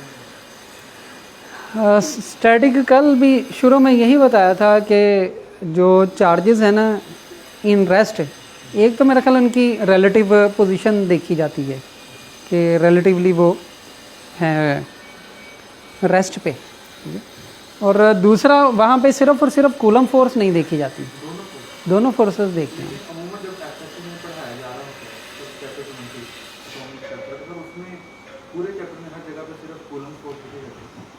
नहीं, ये सिर्फ वहाँ पर बोहर एटॉमिक मॉडल में हमने इस्तेमाल की है। इसके अलावा जब charge to mass ratio find करते हैं वहाँ पर भी इलेक्ट्रिक फील्ड का इफेक्ट देखते हैं। चैप्टर 21 में अगर आप देखें एफएससी का 21, वहाँ पे जब आप मैस की कैलकुलेशन करते हैं तो मैस स्पेक्ट्रोग्राफ जो बना हुआ है वहाँ पर भी इलेक्ट्रिक मैग्नेटिक फील्ड का इफ़ेक्ट देखते हैं। तो सिर्फ इलेक्ट्रिक फील्ड का तो मेरा नहीं ख्याल इफ़ेक्ट देखना चाहिए, मैग्नेटिक फील्ड का भी साथ शामिल करेंगे। लॉरेंट्ज फोर्स हम लेके चलते हैं ना वहाँ पे। जी शुरू करें। हाँ जी। क्वेश्चन ये था मतलब का कि कंडीशंस में हम कहते हैं स्टैटिक चार्जेस होते हैं, लेकिन न्यूक्लियस के अंदर वो वही कूलम फोर्स को डिस्कस कर रहे थे, लेकिन वहाँ पर तो चार्ज मूव कर रहा था। लेट्स अगर हमें वहाँ पे जस्टिफाई करना पड़ेगा कि हम वो एफ वहाँ पे क्यों यूज़ कर रहे हैं, क्योंकि हम कह रहे होते हैं ना कि यहाँ पे जो सेंट्रीपिटल फोर्स है वो कूलम फोर्स है। नहीं, सेंट्रीपिटल फोर्स को कूलम फोर्स नहीं कहते। अगर whenever the electron revolve around the nucleus, तो वो जो सेंट्रीपिटल फोर्स होती है वो हम कूलम फोर्स की इक्वल पुट करते हैं वहाँ जी, तो फिर आगे क्या Q1 Q2 over R square, या जिसे हम कहते हैं KZ E square upon R square equal to M V square upon R। वहाँ से हम क्वांटाइजेशन ऑफ रेडियस। हाँ मैं समझ रहा हूँ। नहीं, वहाँ पे सेंट्रीपिटल फोर्स को बिल्कुल नहीं कहा गया है कूलम फोर्स। दो चीज़ों को शायद आप मिक्स कर रहे हैं। एक जो कूलम फोर्स है ना, कूलम फोर्स को कहा गया है source of electric potential. Source of electric potential कहा गया है, वहाँ से आप पोटेंशियल एनर्जी फाइंड करते हैं। और जो आप कह रहे हैं सेंट्रीपिटल फोर्स, उसका सोर्स कहा गया है मैग्नेटिक फोर्स को, और वहाँ पे आप मैग्नेटिक फोर्स का फार्मूला इस्तेमाल करते हैं। क्वांटाइजेशन ऑफ रेडियस, ये article Bohr atomic model. Bohr atomic model. हाँ जी। 20.3 आर्टिकल। बोहर एटॉमिक मॉडल में ही अब वहाँ पे क्वांटाइजेशन ऑफ रेडियस की तीसरी लाइन में यही चीज़ उसने की है कि सेंट्रीपिटल फोर्स लिखते हैं mv square over r equal to k e square upon r। अच्छा, वो फिर उसको ना उसने ना यूँ बनाया है, डाइपोल कह लें आप, या कह लें कि उसने ज्यूम किया है, लेट्स सपोज के proton is inside the nucleus and electron is outside the nucleus. अब उनके दरमियान कौन सी फोर्स है? प्रोटॉन और इलेक्ट्रॉन के दरमियान, that is coulomb force. Coulomb force अगर आप ओवरकम कर लें तो फिर तो जो इलेक्ट्रॉन है वो रिलीज़ हो जाएगा, वो रिवॉल्व नहीं करेगा अराउंड दी न्यूक्लियस। अगर वहाँ पे कूलम फोर्स है, मौजूद है, तो coulomb force is the source of rotation of the electron around the nucleus. ठीक है, इस सेंस में उसने इस्तेमाल किया कि जो कूलम फोर्स है वो प्रोवाइड कर रहा है सेंट्रीपिटल फोर्स। अब वो इलेक्ट्रॉन चले, अगर यही अज्यूम कर लें कि वो प्रोटॉन न्यूक्लियस के अंदर और इलेक्ट्रॉन अंदर, अब रिवॉल्व तो कर रहा है, रोटेशन तो आ गई है, पोजीशन चेंज हो रही है, स्टैटिक तो नहीं है। नहीं, ये रिलेटिव पोजीशन भी आप कह सकते हैं। दूसरा, ये रोटेशन के अंदर अगर आप देखें ना, उसका डिस्टेंस फ्रॉम दी जो प्रोटॉन है वो चेंज नहीं हो रहा। रिलेटिव पोजीशन चेंज हो रही है, जो डिस्टेंस फ्रॉम दी प्रोटॉन है वो कांस्टेंट है, वो चेंज नहीं हो रहा। तो इस सेंस में उसने इसको स्टैटिक फोर्स का नाम दे दिया। अगर लेट्स पॉइंट चार्जेस ना हो तो उनके बीच में फोर्स को हम कैसे डिस्क्राइब करें? जो फोर्स है, कल यही बताया था कि अगर मैक्रो ऑब्जेक्ट्स भी देख लें, उसमें भी जो बेसिक एंटिटी है चार्ज की, वो एलिमेंट्री पार्टिकल्स ही हैं। तो इसलिए हमें ये ज्यूम करना पड़ेगा कि पॉइंट चार्जेस ही हैं। आप एज ए होल अगर आयन देखें, आयन कैसे बनेगा एटम से? वो भी जब इलेक्ट्रॉन रिलीज़ होगा या इलेक्ट्रॉन गेन होगा। तो इसलिए जब भी आप चार्ज की बात करते हैं, उसमें पार्टिकल्स आपको या पॉइंट चार्जेस लाजमी कंसीडर करना पड़ेंगे। तो एज ए होल आप मसलन अगर कहते हैं कैपेसिटर की बात करें, तो कैपेसिटर पे नंबर ऑफ़ चार्जेस होते हैं, वो चार्ज हो गया। लेकिन उसमें भी जब आप माइक्रो लेवल पे जाते हैं, क्या चीज़ें हैं? वो जो सिंगल चार्जेस हैं वो माइक्रो लेवल के चार्जेस ही हैं। तो इसलिए जब भी आप चार्ज की बात करेंगे तो पॉइंट चार्जेस ही आपका मकसद होगा।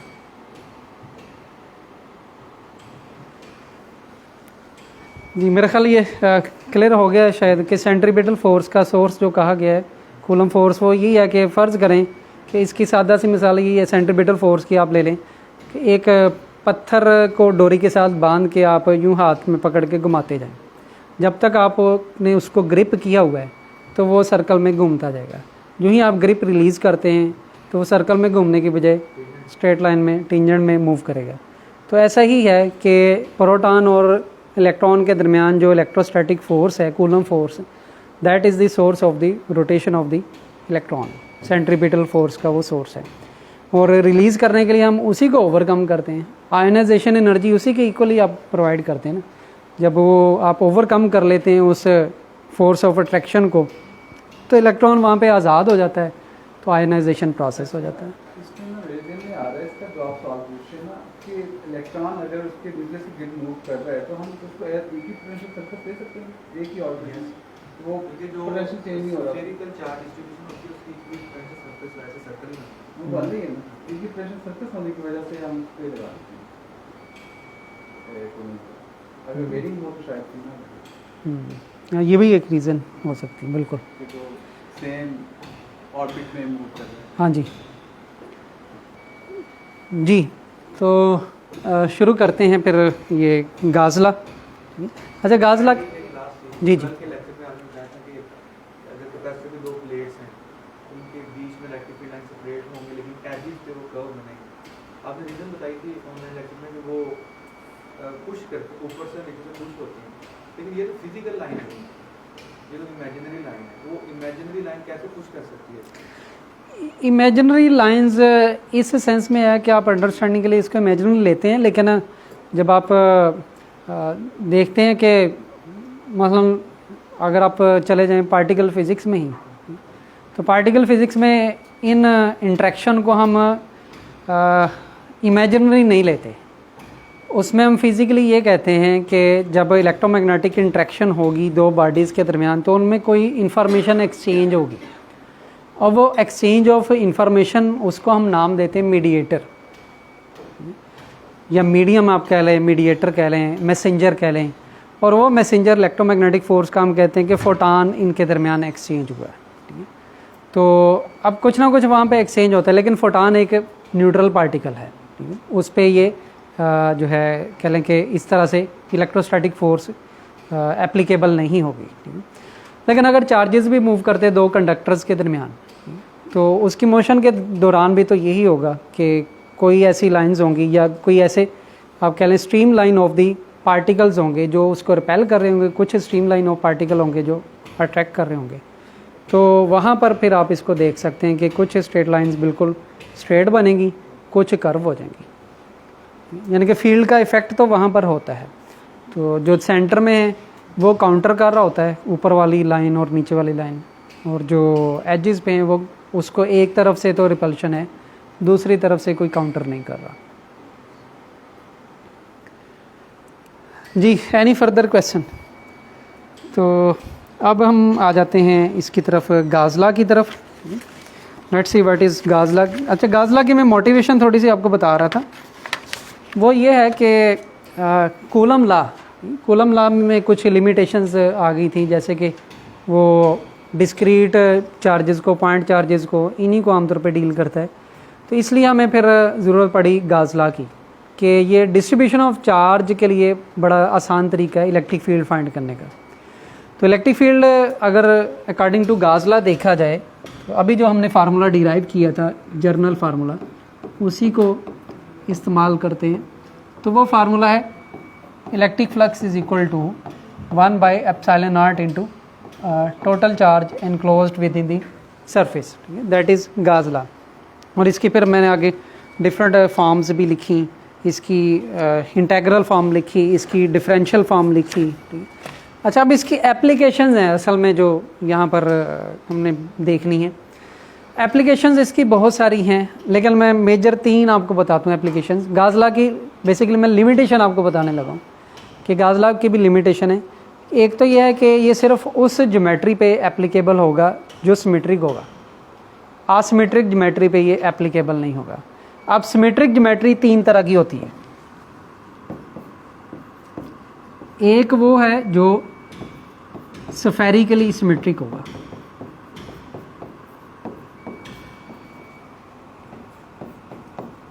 अगर कोई भी बॉडी स्फेरिकली सिमेट्रिक है तो उस पर गाजला एप्लीकेबल है।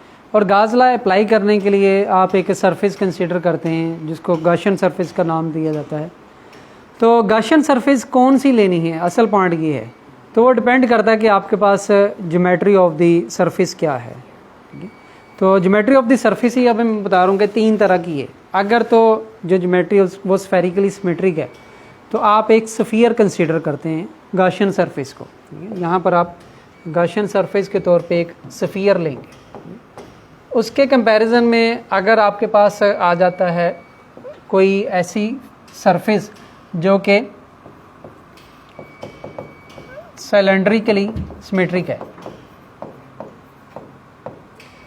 तो फॉर दैट केस जो आप लेंगे सरफेस, गाशियन सरफेस, वो एक सिलेंडर लेंगे, कोएक्सियल सिलेंडर आप इसको कह सकते हैं। और अगर थर्ड टाइप ऑफ सिमेट्री आती है, दैट इज़ रेक्टेंगुलर सिमेट्रिक, तो उसके लिए कौन सी सरफेस आप कंसीडर करते हैं? उसके लिए आप ले लेते हैं पिल बॉक्स, इसको कहा जा सकता है, या आप इसको कह सकते हैं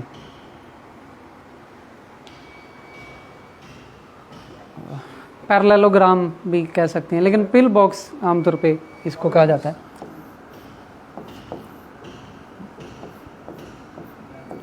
लाइक दिस वन, तो ये आप आमतौर पे इस तरह की सरफेस कंसीडर करते हैं।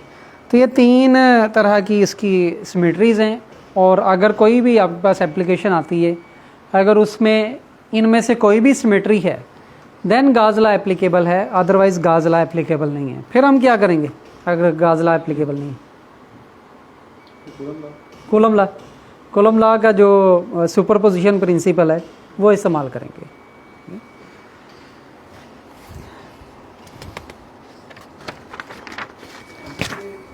स्फेरिकल भी हो गया, सिलेंड्रिकल सिमेट्री भी, तीसरी रेक्टेंगुलर, मतलब तीनों आप कह लेना जो सिस्टम ऑफ कोऑर्डिनेट्स है, तीनों को कवर कर लिया है। ये स्फेरिकल कोऑर्डिनेट्स, सिलेंड्रिकल कोऑर्डिनेट्स और जो रेक्टेंगुलर कोऑर्डिनेट्स हैं, तीनों यहाँ पर मैंने लिख दी हैं।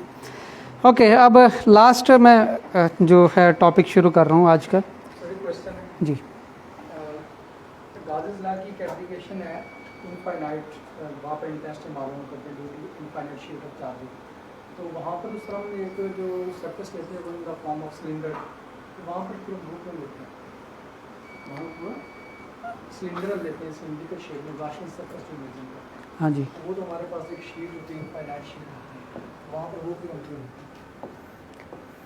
ये आपके पास है इनफाइनाइट शीट ऑफ चार्ज, ठीक है, जिसके ऊपर पॉजिटिव चार्जेस डिस्ट्रीब्यूट हैं।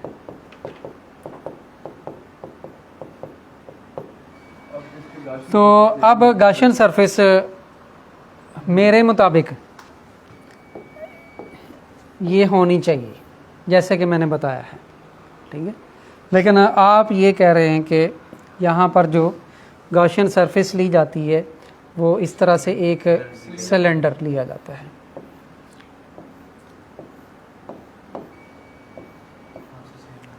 यही कह रहे हैं ना आप? अच्छा, अब आपने कोई ऐसी सरफेस कंसीडर करनी होती है कि वो सारे का सारा चार्ज जो गाशियन सरफेस है उसमें एनक्लोज हो जाए। तो अगर आप ये एक सिलेंडर कंसीडर करते हैं, ये सारे का सारा चार्ज मूव करके कहाँ पे आ जाता है? इस सिलेंडर पे आ जाता है। तो अगर आप पिल बॉक्स से कंसीडर करते हैं, तो पिल बॉक्स में अब पॉसिबिलिटी तो है कि ये सारे का सारा चार्ज इसमें फिक्स हो जाए। बेसिकली तो हम ये फाइनाइट पोर्शन ले रहे हैं। हाँ, वो तो अच्छा, चलें, इससे पहले मेरा एक क्वेश्चन है, ये एक्सप्लेन करने से पहले, इसको इनफाइनाइट शीट क्यों कहा जाता है? ये एक बड़ी छोटी सी शीट है, जितनी मैंने ड्रा की है फॉर एग्जांपल इतनी ही है, फिर भी इसको इनफाइनाइट कहा जा रहा है। चार्ज डिस्ट्रीब्यूशन बहुत ज़्यादा है। चार्ज डिस्ट्रीब्यूशन, अगर आप चार्ज के साइज़ के कंपैरिजन में इसके डायमेंशन देखें तो वो इनफाइनाइट है। और इनफाइनाइट का एक थोड़ा सा और भी आइडिया आपको दे दूं कि इनफाइनाइट हम आमतौर पे समझते हैं बहुत बड़ा नंबर है। नहीं, अननोन नहीं, अननोन नहीं, ठीक है, तो अननोन अनडिफाइन के ज़िम्मे में आ जाता है। अच्छा, जो इनफाइनाइट है वो इतना है कि आपकी रेंज से जो बाहर हो। इसकी एक सिंपल सी एग्जांपल है कि अगर आपने यहाँ से इस्लामाबाद पैदल जाना हो तो आपके लिए मुश्किल ज़रूर है लेकिन नामुमकिन नहीं है, ठीक है। तो वो एक फ़ाइनाइट डिस्टेंस होगा। अगर यही डिस्टेंस आप एक चींटी के लिए कहें कि चींटी ने यहाँ से चल के इस्लामाबाद तक जाना है, तो ये डिस्टेंस उसके लिए बहुत ही बड़ा डिस्टेंस है जो उसकी अप्रोच में नहीं है, तो इसको आप इनफाइनाइट कह सकते हैं। तो इनफाइनाइट का जो आइडिया है डिफरेंट डोमेन्स में डिफरेंट होगा, ठीक है। तो यहाँ पर अब ये जो आपको शीट नज़र आ रही है इसको इनफाइनाइट कह रहे हैं, लेकिन हमारे लिए ये इनफाइनाइट नहीं है, एक चार्ज के साइज़ के कंपैरिजन में ये इनफाइनाइट है। और अनडिफाइंड एक वेरी डिफरेंट आइडिया है। अनडिफाइंड जो डिफ़ाइन ना हो, इसकी सादा सी मिसाल ये है कि लाइक मेरे पास ये 2 पेन हैं, ठीक है, और ये 2 पेन मैंने डिस्ट्रीब्यूट करने हैं, ठीक है, और यहाँ पर एक स्टूडेंट है जिसको मैं दोनों पेन दे देता हूँ, तो इसकी डिस्ट्रीब्यूशन हो जाएगी 2/1, ठीक है। और अगर 2 स्टूडेंट हैं उनको मैं डिस्ट्रीब्यूट कर देता हूँ ये, ठीक है, तो पहली दफ़ा मैंने 2 पेन एक स्टूडेंट में डिस्ट्रीब्यूट किए, फिर 2 पेन 2 स्टूडेंट में, तो ये एक के पास 2 पेन आ गए, एक के पास 1 पेन आ गया। अब पेन तो दोबारा 2 ही हैं, लेकिन यहाँ पर स्टूडेंट कोई नहीं है जिसको मैं ये देना चाह रहा हूँ पेन, ठीक है। तो क्या ये डिस्ट्रीब्यूशन पॉसिबल है? ये पॉसिबल ही नहीं है, तो ये इसको आप अनडिफाइन का नाम देंगे, ठीक है। तो समटाइम इसको हम कह देते हैं ये इन्फिनिट, जो कि बिल्कुल गलत है, ये अनडिफाइन होगा, यानी कि जो डिवीजन पॉसिबल ही नहीं है, दैट इज़ अनडिफाइन। अच्छा, अब अपने क्वेश्चन की तरफ आते हैं। क्वेश्चन हमारा ये था कि अगर ये इन्फिनिट शीट ऑफ चार्ज है तो उसके लिए जो मैंने बताया है कि अगर सिलेंड्रिकल रेक्टेंगुलर सिमेट्री हो तो उसके लिए जो सरफेस है वो लेनी चाहिए पिल बॉक्स, ठीक है। तो लेकिन यहाँ पर ली जाती है जो गाशियन सरफेस है, एक सिलेंडर एज्यूम किया जाता है। तो मेरे ख्याल में ये सिलेंडर इसलिए एज्यूम किया जाता है कि सारे का सारा चार्ज मूव करके उस सिलेंडर पे चला जाता है। अगर पिल बॉक्स आप लेंगे तो पिल बॉक्स में शायद वो चार्ज या तो मूव नहीं कर सकेगा या फिर इसमें और कोई चार्ज जब वहाँ पे इलेक्ट्रिक फील्ड लाइन बना रहे होते हैं वो सिर्फ ऐसे बाहर की तरफ बनाते हैं, ऊपर को नहीं बनेगी लाइन? नहीं, ये इस तरह से है कि ये शीट है, जैसे अभी आपने फ्लक्स में देखा था, ठीक है, तो इसके ऊपर चार्ज डिस्ट्रीब्यूट हुआ है। इस साइड को इस साइड को पास होगा। हाँ, अब चार्ज जो डिस्ट्रीब्यूट हुआ है, अब कोई एक पॉइंट कंसीडर कर लेते हैं, मैं ये क्रॉस लगा देता हूँ यहाँ पे, ठीक है। इस क्रॉस से फील्ड लाइंस निकलनी है। अब इस क्रॉस से फील्ड लाइन इधर भी निकलेगी, इधर भी जाएगी, हर तरफ जाएगी, ठीक है। लेकिन इसके बिल्कुल जो है नेबरिंग में एक और चार्ज भी है, तो जो फील्ड लाइन इधर जाएगी, नेबरिंग चार्ज की फील्ड लाइन उसको क्या करेगी? रिपेल करेगी। बिल्कुल वही कल वाला कंसेप्ट। तो दैट्स वाई ये पैरेलल फील्ड लाइंस बनेगी। उसके ऊपर भी है, हाँ, जो बिल्कुल एज पे है उसकी फील्ड लाइंस जा सकती हैं बाहर। लेकिन अगर हम इन्फिनिट शीट ऑफ चार्ज ले रहे हैं ना, तो उसमें उनकी तादाद ना होने के बराबर है, ठीक है। तो सर अगर इन्फिनिट शीट ऑफ चार्ज उसमें पिन बॉक्स पे फर्स्ट कर लें और ऊपर वाली लाइनें हम ना लें तो आंसर फिर भी सेम आएगा? आंसर सेम आना चाहिए, ठीक है। ये मैंने कभी सोचा नहीं है, लेकिन आप कैलकुलेशन करके देखें, ट्राई करें पिल बॉक्स से। सर उसमें 2 ही सर्विसेज आनी है ना, वैसे तो पिल बॉक्स में 6 सर्विसेज 6 इंक्लूड होनी है सिर्फ 2 2 जो इधर और इधर है, बाकी तो किसी तरफ लाइन जा नहीं रही, तो 4 सर्विसेज रिजल्ट यानी कि वही आएगा, रिजल्ट सेम आएगा, 4 सर्विसेज और 2 का आएगा ई। यानी कि यहाँ से इलेक्ट्रिक फील्ड अगर आप फाइंड करते हैं तो यही आएगा σ/2 एप्सिलॉन नॉट। और अगर आप वेक्टर फॉर्म में लिखते हैं तो ये, चलें जी, ये लेकिन आपने करनी है कैलकुलेशन, ठीक है। तो अगर ये रिज़ल्ट आता है तो ये बिल्कुल ठीक मेथड है जी। है नहीं अदर क्वेश्चन? ये जो रेक्टेंगुलर सिमेट्री है जो हम ले रहे हैं पिल बॉक्स वाली, ये 2D है? नहीं, 3 डायमेंशन 3D है। नहीं सर, ये रेक्टेंगुलर सिमेट्री 2D नहीं, नहीं, 3D। रेक्टेंगुलर सिमेट्री 3D ही है। वो जो हमने कैपेसिटी की प्लेट पे चार्ज डिस्ट्रीब्यूट किया होता है तो वो तो 2D में। मतलब एक आपके पास कंडक्टर है ना, फॉर एग्जांपल, ये कंडक्टर की भी बहुत सारी एग्जांपल है। कल जो मैंने बुक बताई ना आपको, डेविड जे ग्रिफिथ्स की, उसमें ये सारी एग्जांपल्स हैं। ये पिल बॉक्स हो गया, ये सरफेस है, इसके सारे का सारा चार्ज नीचे distribute फॉर एग्जांपल ये सरफेस है और इस पर चार्ज डिस्ट्रीब्यूट है, एक ऊपर और एक इसके बॉटम पे। ठीक है? तो उसमें क्वेश्चंस ये भी है, ये फिर किस तरह से कंडक्ट करेगा चार्जेस अगर आप गाशियन सरफेस रखते हैं। गाशियन सरफेस की फिर दो तरह से कैलकुलेशन है। जो एफएससी की बुक पे है वो डिस्ट्रीब्यूशन और सेकंड एप्लीकेशन जो है थर्ड फ्लोर के ऑपोजिटली चार्ज प्लेट्स, वहां पे वो जो प्लेट है वो टू डायमेंशनल में नहीं है। वो एक रेक्टेंगल लिया गया है। हाँ, तो उसमें हम पिन बॉक्स ले रहे हैं, वो 3D में आएगा, लेकिन डिस्ट्रीब्यूशन 2D में। जो आपके पास है ना प्लेट्स है, तो वैसे वो बेसिकली प्लेट 3D में होती है, उसका अगर आप एक साइड से देखें तो आपको 2D नहीं नहीं मैं बताता हूँ। प्लेट का सिर्फ प्लेट पे जो इलेक्ट्रिक फील्ड लाइंस है ना, सॉरी ये है नेगेटिव, जो इलेक्ट्रिक फील्ड लाइंस बनाई गई हैं वो इस तरह से बनाई गई हैं वहाँ पर। तो ये इसके दरमियान जो एरिया लिया गया है उसी के थ्रू फाइंड किया गया है। यहाँ पर एक रेक्टेंगल कंसीडर की गई, यही आप कह रहे हैं ना। यहाँ पर उसने गॉसियन सरफेस के तौर पे एक वो पिन बॉक्स ही लिया हुआ। पिल बॉक्स ही लिया हुआ है, ठीक है?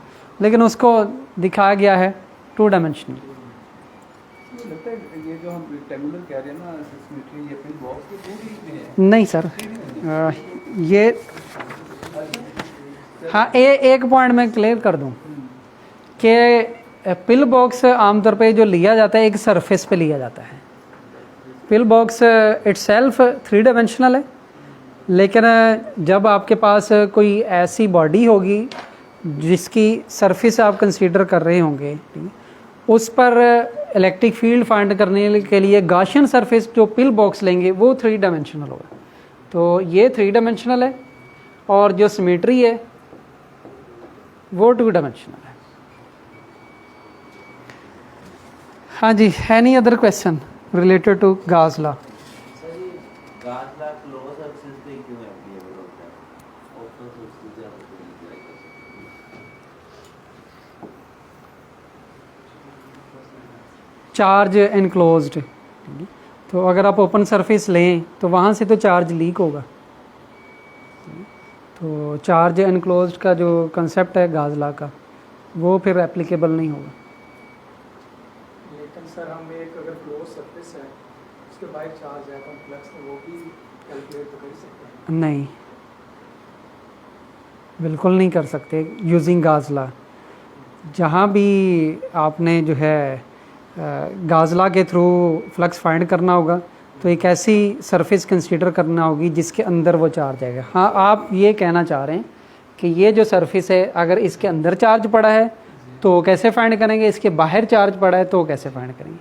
अगर इसके अंदर चार्ज पड़ा है तो गॉसियन सरफेस इसके इनसाइड कंसीडर करेंगे, अगर इसकी सरफेस पे चार्ज डिस्ट्रीब्यूट है तो गॉसियन सरफेस इसके आउटसाइड देंगे, लेकिन चार्ज उस सरफेस के अंदर ही होगा।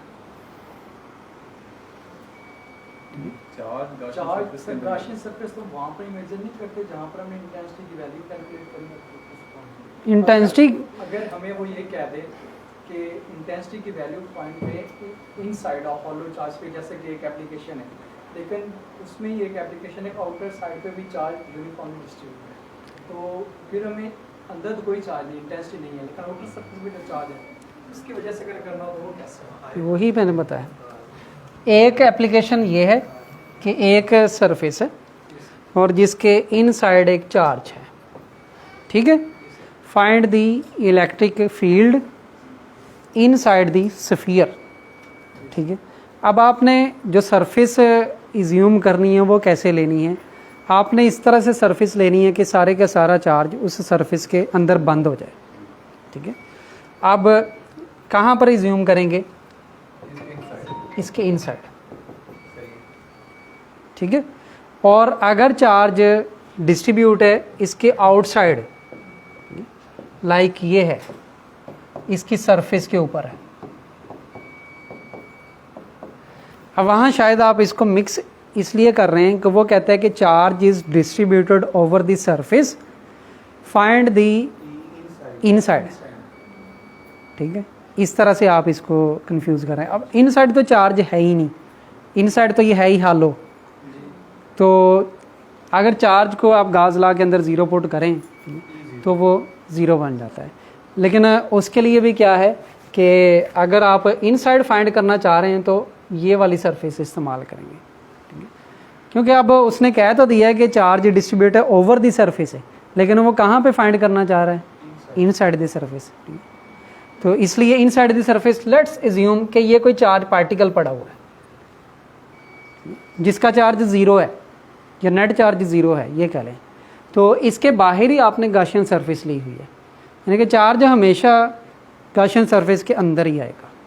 सर मैंने पढ़ा था, क्या ये दुरुस्त है कि अगर हॉलो चार्ज क्लियर है, इनसाइड कोई इंटेंसिटी नहीं है, तो अपर साइड पर जो चार्ज जो है वो यूनिफॉर्मली डिस्ट्रीब्यूट है। ये कन्वेंशन पड़ी है कि जो एक क्लोज सरफेस के इनवर्ट फ्लक्स लिया जाता है वो नेगेटिव है, जो आउटवर्ड लिया जाता है वो पॉजिटिव है, इसलिए फ्लक्स ज़ीरो है। हाँ, वो अभी हाशिम साहब ने डाइवर्जेंस के अंदर भी हमने यही डिस्कस किया था कि ऐसा ही होता है कि जो इनवर्ड और आउटवर्ड फ्लक्स है वो दोनों इक्वल होते हैं, इस वजह से आप कह सकते हैं कि इलेक्ट्रिक फील्ड ज़ीरो होगी। लेकिन एक और भी इस लेक्चर के शुरू में मैंने बात बताई थी हालो चार्ज स्फीयर के लिए कि जो चार्ज है वो स्पेस के अंदर स्टे नहीं कर सकता। अगर आप ये हालो किस वजह से है? हालो इस वजह से, अगर ये सॉलिड स्फीयर हो ना तो सॉलिड स्फीयर के अंदर चार्ज स्टे करेगा, यहाँ पर आप चार्ज रखेंगे ना इसके अंदर वो स्टे करेगा सॉलिड के अंदर, ठीक है? लेकिन अगर शेल लेते हैं, ठीक है, हालो, तो उसके अंदर वो स्टे नहीं कर सकता। चार्ज जब स्टे नहीं करेगा वो मूव करके कहाँ चला जाएगा? सरफेस पे चला जाएगा। जब सरफेस पे चला जाएगा इनसाइड इलेक्ट्रिक फील्ड ज़ीरो आ जाएगी, आउटसाइड तो होगी। ये अगर चार्ज है यहाँ पर, इसकी वजह से ये इलेक्ट्रिक फील्ड लाइंस भी बनेंगी और इलेक्ट्रिक फील्ड भी होगी। तो सर इस डिस्कशन से एक चीज़ यही समझ आइए कि जो भी हमने ये गाशियन सरफेस लेनी है, चार्ज उसके अंदर होना चाहिए, चार्ज उसके अंदर आना चाहिए। बिल्कुल। गाशियन सरफेस की प्रॉपर कंडीशंस हैं कुछ। जी सर, ये उसके ना मतलब के सेकंड पॉइंट है ये कि imagine a Gaussian surface at that point where we want to calculate the value of electric field. तो यही है कि अगर इनसाइड फाइंड करना चाह रहे हैं तो यहाँ पर ही लेंगे, ठीक है? लेकिन एक जर्नल मतलब रूल आप यही रख लें कि चार्ज ऐसी सरफेस को वहाँ पे उस पोजीशन पे लेंगे कि चार्ज सारे का सारा उसके अंदर आ जाए।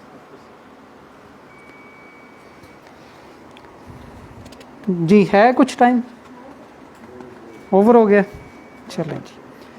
तो ऑलमोस्ट ये पार्ट कंप्लीट हो गया है। तो कल इंशाल्लाह हम एक तो इलेक्ट्रिक पोटेंशियल का टॉपिक ये शुरू करेंगे, ठीक है? और उससे रिलेटेड इक्वेशंस हैं कुछ, जैसे कि लेप्लास इक्वेशन है, पॉइसन इक्वेशन है, और फिर उससे रिलेटेड ही कुछ टॉपिक्स हैं जैसे कि energy in the electric field है, work done in the electric field है। और देखेंगे अगर कैपेसिटर का टॉपिक भी हम कवर कर सके तो ये कल के हमारे टॉपिक्स होंगे। और ये जब कोर्स शुरू करना था तो उस वक़्त मुझे काफ़ी मुश्किल पेश आई इस सेंस में कि ये वाकई बड़ा एक ब्रॉड कोर्स है। इसके कंपैरिजन में बाकी जो कोर्सेज़ पिछले 2 सालों में मैंने पढ़ाए हैं तो उनका एक लिमिटेड कोर्स होता था, तो इस वजह से हो सकता है कि इसके चंद एक टॉपिक्स ही हम कवर कर सकें। लेकिन मैं कोशिश करूँगा कि अगले जो आपके आएंगे सेशंस अगले सालों में, तो ये कोर्स कंटिन्यू रहना चाहिए इलेक्ट्रोडायनामिक्स का। और ये बुनियादी कुछ कोर्सेज़ हैं, ठीक है? आप लोग क्योंकि अभी से यूनिवर्सिटी में पढ़ते हैं तो एक तो आपके लिए कुछ हिंट्स हैं पीपीएससी से रिलेटेड भी, कि वहाँ पर कुछ बुनियादी कोर्सेज़ के सवालात लाजमी पूछे जाते हैं। तो ये 5 कोर्सेज़ अगर आप अच्छे तरीके से पढ़ लेते हैं तो मेरे ख्याल में आधी से ज़्यादा फ़िज़िक्स आपको आ जाएगी। तो ये 5 कोर्सेज़ की मैं आपको बता देता हूँ कौन से हैं। सबसे ज़रूरी तो है मेथड्स ऑफ मैथमेटिकल फ़िज़िक्स, एक ये है। दूसरा क्लासिकल मैकेनिक्स है, क्वांटम मैकेनिक्स है, स्टैटिस्टिकल मैकेनिक्स है। ये 3 मैकेनिक्स हैं। और 5वां जो है इलेक्ट्रोडायनामिक्स। अगर ये 5 आप बुनियादी कोर्सेज़ पढ़ लेते हैं, बाकी सारे जो है अप्लाइड कोर्सेज़ हैं, इन्हीं की आगे आप कहने के ब्रांचेस हैं। तो ये 5 कोर्स लाजमी आपको आने चाहिए। पीपीएससी में भी ये काम आते हैं, और ख़ास तौर पे मैं तो क्योंकि MSc भी मैंने कायदे यूनिवर्सिटी से की थी, तो एमफिल का हमारा टेस्ट होता था। तो एमफिल के टेस्ट में भी हमें ये अंदाज़ा होता था कि सिर्फ ये 5 कोर्सेज़ ही हमने तैयार करने हैं, तो हम यही 5 कोर्सेज़ तैयार करके हमारा आसानी से एडमिशन हो जाता था। तो बहरहाल बाकी कोर्सेज़ पे भी तवज्जो देनी चाहिए, लेकिन ये 5 कोर्सेज़ लाजमी आपको आने चाहिए। फिजिसिस्ट हमें ये आ जी बिल्कुल। तो और सीखने का अमल जो है वो पूरी ज़िंदगी जारी रहता है, तो और सीखना चाहिए लाजमी चीज़ों का, और इसमें बिल्कुल आपको शर्म नहीं फील करनी चाहिए कि अगर